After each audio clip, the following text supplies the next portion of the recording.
কিয়ামতের আলামতগুলো এমনভাবে প্রকাশ হয়েছে এখন যে একজন ইমানদার মুসলিমের পক্ষে নিশ্চিন্তে থাকা আর ভালো থাকাটা খুব কষ্টকর।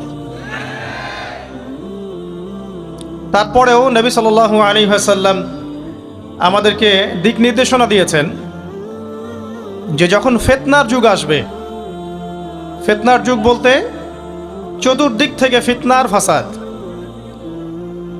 ফিতনা ফাসাদ কেমন, মানে আল্লাহ রাব্বুল আলামিন কোরআনে একটা বিষয় বলছেন, সমাজ তার উল্টা চলছে, এগুলো ফিতনা। নবী সাল্লাল্লাহু আলাইহি ওয়াসাল্লাম হাদিসে একটা বিষয় বলেছেন, সমাজ তার উল্টা চলছে, এর নাম ফিতনা। পরিবারে ফিতনা, ধর্মের মধ্যে ফিতনা, সমাজে ফিতনা, অর্থনীতিতে ফিতনা, এখন সংস্কৃতির মধ্যেও ফিতনা। তো এই ফিতনাময় পরিবেশে নবী সাল্লাল্লাহু আলাইহি ওয়াসাল্লাম বলেছেন যে কেউ যদি ঈমান এবং আমলের উপরে, মানে নবী সাল্লাল্লাহু আলাইহি ওয়াসাল্লামের আদর্শের উপরে সবর করতে পারে, টিকে থাকতে পারে, তার জন্য 50 জন শহীদ সাহাবীর নেকি হবে ইনশাআল্লাহ।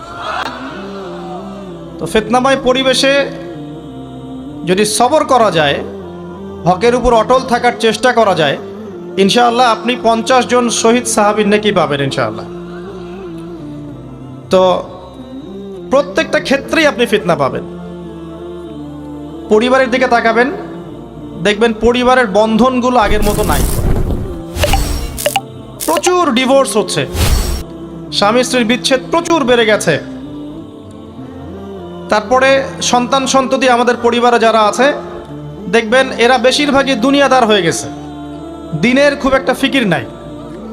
বেশিরভাগ পরিবারের সদস্য দেখবেন নামাজ কালামের এখন ধার ধারছে না।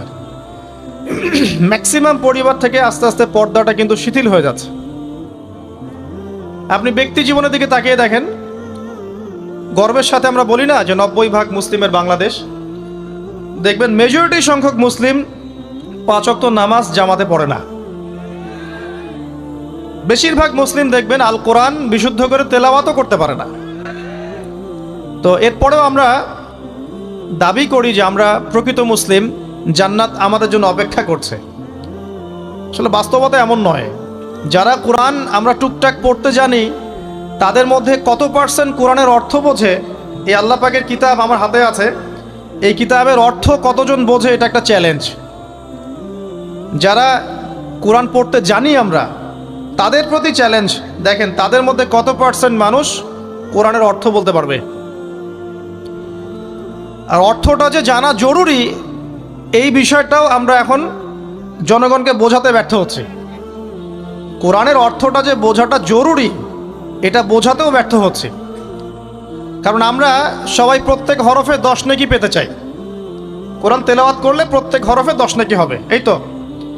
তো এই কনসেপ্ট যখন আমার মাথায় ঢুকে গেছে, আমি ওখানে নিজেকে থামিয়ে দিয়েছি।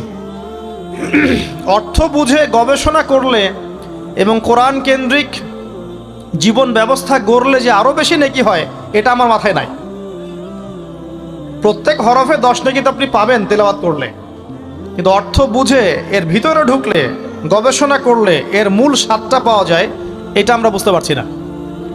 দেখবেন বেশিরভাগ মানুষ কোরআনের অর্থটা জানে না। আবার আমরা যারা টুকটাক ভাঙাচুর অর্থ জানি, তারা আবার দেখবেন কোরআনের সমস্ত আদেশ মেনে চলতে পারছি না এবং কোরআনের সমস্ত নিষেধও বর্জন করতে পারছি না। সমস্যা কিন্তু এখানেও থেকে গেছে। আবার কোরআনের ব্যাখ্যায় আছে হাদিস। তো এই হাদিসকে কেন্দ্র করে কোনো বিভ্রান্তির সুযোগ ছিল না, কিন্তু এখানেও আমরা বিভিন্ন জাল এবং মানে বানোয়াট হাদিসের উপর আমলও শুরু করেছি। হাদিসের নামে এমন অনেক কিছুই চলছে সমাজে, যেগুলোর সাথে হাদিসের কোনো সম্পর্ক নাই। আমি বলতে চাচ্ছি যে হাদিসের নামে আবার সমাজে এমন অনেক আমল চালু আছে, যেগুলোর সাথে আবার হাদিসের কোনো সম্পর্ক নাই। তো দেখুন, ধর্মের মধ্যেও সমস্যা থেকে গেছে। আবার আমরা সবাই মুসলিম, আমাদের সবার ইউনাইটেড থাকার কথা। মুসলিম একটা জাতি, তাদের আল্লাহ একজন, রাসূল একজন, কেবলা এক, তাদের সবার মধ্যে একটা ইউনিটির কথা ছিল। কিন্তু আমরা ধর্মতাত্ত্বিকভাবে এবং পলিটিক্যালি আমরা বিভিন্ন দলে বিভক্ত এবং আপোষের মধ্যে মিল মহব্বত কম। বাইরে হয়তো আমরা বলি যে আমি একজন ধর্মতাত্ত্বিক দলের সদস্য, সে আরেকটা ধর্মতাত্ত্বিক সংগঠনের সদস্য, সে আরেকটা মানহাজ ফলো করে, সে আরেক জামায়াতের, সে আরেক তরিকার ইত্যাদি।